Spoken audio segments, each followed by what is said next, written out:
Namanya Dava, seorang pria berusia 30 tahun yang dikenal di kampungnya sebagai pemabuk berat. Hampir setiap malam suara tawanya terdengar dari warung remang-remang di ujung jalan. Botol-botol kosong berserakan di kamarnya, dan bau alkohol seperti sudah menyatu dengan tubuhnya. Dava dulunya anak baik, tapi sejak ditinggal ibunya meninggal dunia dan ayahnya menikah lagi, dia mulai berubah. Luka hatinya dibalut dengan botol minuman. Berkali-kali ditegur, dinasihati, bahkan dipukul warga, tapi tak ada yang mampu mengubahnya. Sampai suatu malam semuanya berubah.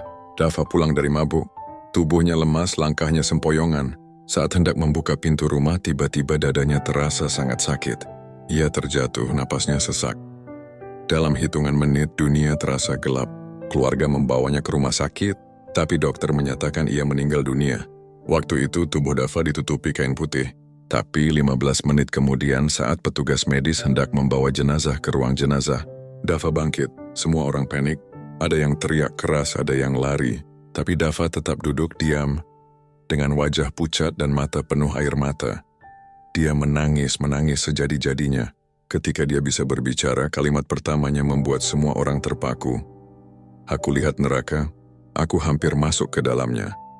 Dava bercerita, saat tubuhnya mati, ruhnya seperti ditarik ke sebuah lorong gelap. Di ujungnya ada api yang sangat besar, suara jeritan menyayat, dan bau hangus yang menyengat.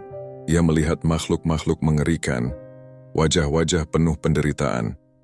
Tangannya diikat, tubuhnya diseret. Tapi ketika ia hampir terjatuh ke jurang api, muncul sosok bercahaya. Sosok itu berkata, belum waktumu Dava, kembalilah, bertaubatlah.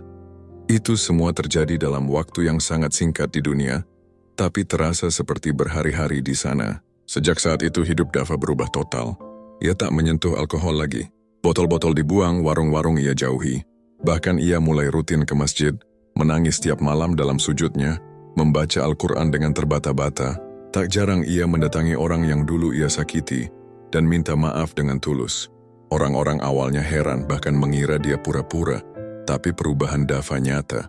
5 bulan setelah mati surinya, Dava mulai mengisi pengajian kecil untuk anak-anak muda. Ia cerita tentang masa lalunya, tentang kematian, tentang azab yang hampir ia rasakan. Suaranya bergetar, air matanya selalu jatuh tiap kali menyebut kalimat, "Tolong, jangan ulangi kesalahanku, taubatlah sebelum terlambat." Kini Dava dikenal bukan sebagai pemabuk, tapi sebagai dai taubat. Ia percaya, Allah masih memberinya kesempatan hidup bukan karena ia baik, tapi karena Allah sayang dan ingin ia berubah. Dan dari sinilah Dava memulai hidup barunya, sebagai orang yang ingin mati dalam keadaan bertaubat, bukan dalam kemaksiatan,